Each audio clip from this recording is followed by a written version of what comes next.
What up? This is on the Sick One to Sobriety. My name is Rob and I'm an alcoholic and drug addict. Now, last video you heard me talk about getting addicted to meth at 12 years old.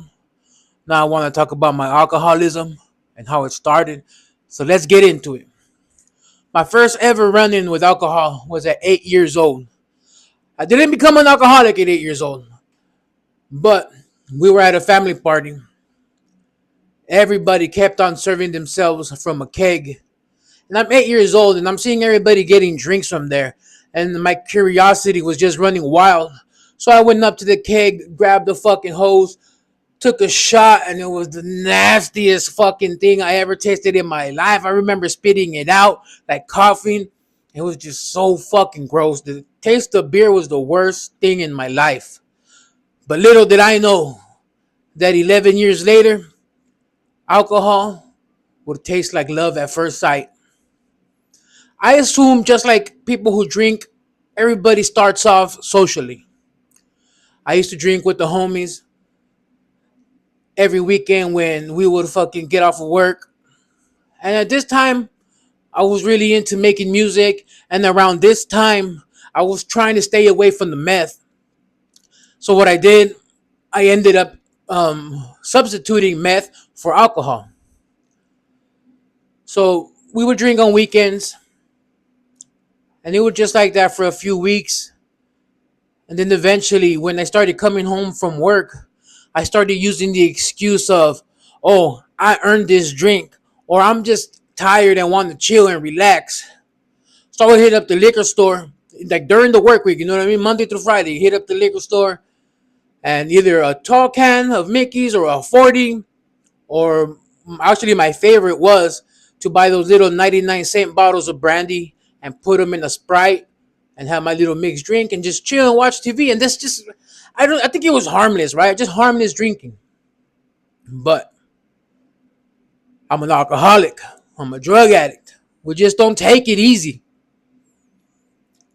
I was like that for a little bit. And then eventually it would be like every day that I had to fucking go get something to drink from the liquor store.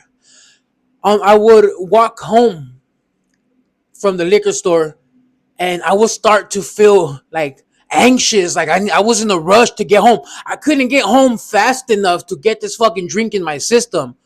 I would go home, take a fucking fat shit, take a shower, have dinner, maybe not all in that order, but I was looking forward to that first drink. And once that fucking drink touched my taste buds, all the fucking anxiety was gone. I could fucking be at ease and chill and feel happy. And it just got worse and worse. Like every single day, I was looking forward to having that goddamn drink and I needed to have it. It got to a point where I would go to the liquor store. I would get my 2 bottles of liquor, put it in the Sprite, get myself a tall can for later. And on my walk home, I would start drinking the 2 bottles. I would make my mixed drink and I would start drinking. And by the time I got home, I was already buzzed. And it was fucked up and it just kept getting worse. My drinking got out of hand to where I used to just carry liquor with me. I used to have liquor at the fucking dinner table, which was the fucking worst, right? I used to always have a tall can with me. First time I took a tall can to the dinner table, my parents brushed it off because it was just me and my parents at that time. My parents brushed it off. They're like, whatever. Second time that I did it, my mom said, hey, Rob, I don't think it's a good idea for you to be drinking your beer right here at the dinner table. It's family time, whatever. And I was, okay. Third time I did it. I did this 3 days in a row. Third time I did it, my dad called me out on it. He came at me hard and he's like, hey, you know what? Your fucking drinking is getting out of hand. No normal person in this world needs to be drinking a tall can every single day during dinner time. He's like, I understand even maybe you had a glass of wine once a week or something, but you're fucking drinking every single day, either in your room or here at the dinner table. You need to calm down. And well, that comment really hit me hard. It really bothered me. But it didn't bother me enough to stop me from fucking drinking. All I did was say, okay, I took my drink into the room. I try to hide it as best as I can. But the fucked up part was, on my days off, I was drunk by fucking 10 in the morning. My dad would tell me, hey, like, take it easy, don't be going too hard. But I didn't listen to that. What does that old man know about drinking? I would be drunk early in the morning and I would pass out all fucking day, wake up and the next day and do the all over again.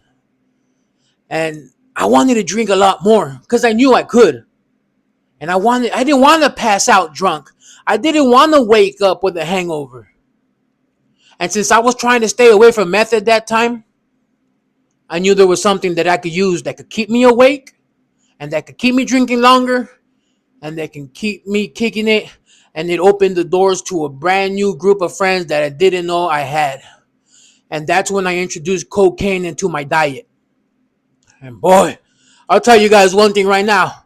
Cocaine is a hell of a drug. That's for sure. And we're going to get into that in part 2.